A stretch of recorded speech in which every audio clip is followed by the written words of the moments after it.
Hey, how's it going today? My name is Kevin Ives. This is my video submission for the Hybl Center Sports Performance Coach Internship. This is my assistant, this is my girlfriend Aspen. She's my training partner, so I'm going to take her through a kettlebell swing.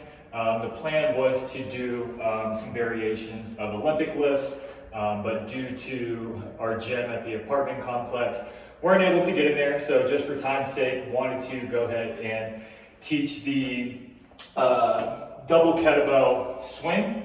So a few prerequisites, obviously making sure that the individual knows how to properly hip hinge before transitioning into a dynamic movement like the kettlebell swing.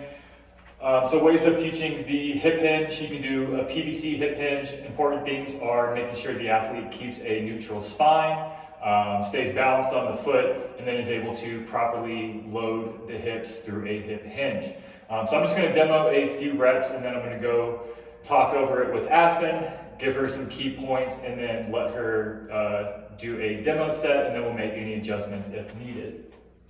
So first, when you're addressing the kettlebells, you want to make sure that you're standing, I would say about a foot distance apart. So as you get into your hip hinge, you can hold on to the kettlebells with straight arms there. Now, when you think of lifting up the kettlebells, you almost want to think of dragging them back. So straight back to the body, then you can set them back down, working on some kettlebell hikes. Now, an important part here is that we keep the hips low. What we don't want to see is as we lift the kettlebells, we don't want those hips to pop up.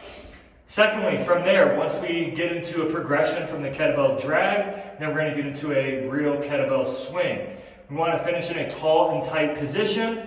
So we're going to rip the kettlebells through, drive, and then finish in that tall and tight position. And again, emphasis, we want to stay nice and balanced on the whole foot, maintain that neutral spine, and then have the main movements of the hips, or the main movements of the exercise come from the hips. So let's go ahead and turn it over. Aspen, go ahead and set up. So we worked on that hip hinge. Good. Let's let those hamstrings, hips down just a little bit, and slightly lift that chest. And then we're just going to do a few kettlebell drags. So just swing it back like you're hiking a football and then place it back down. Let's do about 3 more of those. Last one. Good. Quick little break there. So that looked real great. Good job hinging from the hips. Now we're going to try to put it all together into a full swing, giving me about 5 reps. Remember, we want that emphasis of the drive to come from the hips.